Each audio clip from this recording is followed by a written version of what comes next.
one of the big difficulties we have found in withdrawing attention is that we think withdrawing attention is the same thing as focusing attention. There's a big difference between the two. We are so used to focusing attention on something that we don't know what withdrawal of attention is.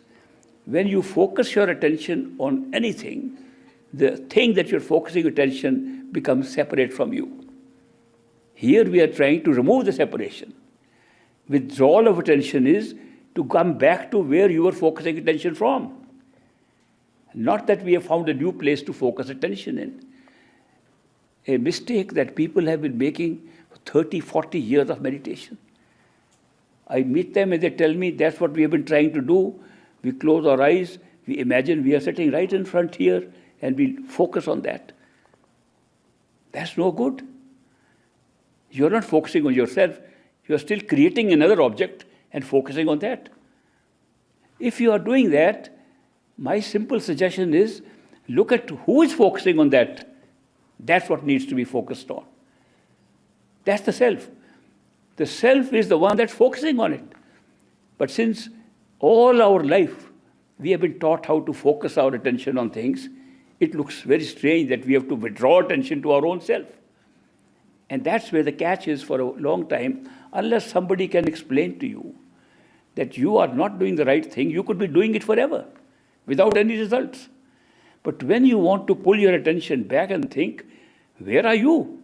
That's focusing attention on something in front. When you pull your attention and begin to think of where you are, then you are withdrawing attention to yourself. This is very important, and I'm mentioning it because I meet lots of friends who have been accepted, initiated by many masters, and they are all sitting for years doing this thing, almost making it like another religious ritual. You go to church, they go to satsang. You go to a temple, they go to satsang.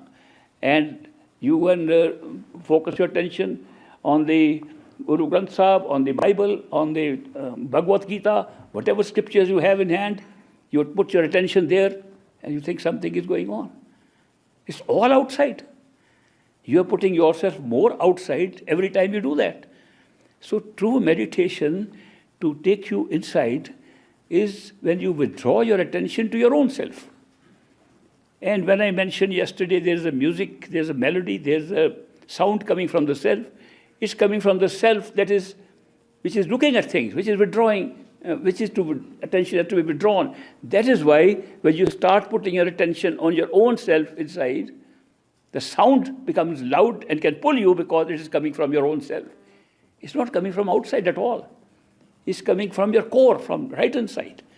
So the sound principle, the Surta Shabda Yoga, the yoga of putting attention on the sound to have union with your true self, only happens when you are pulling attention to your own self, which is observing things. You have to go to the observer, not to what is being observed. This is very important.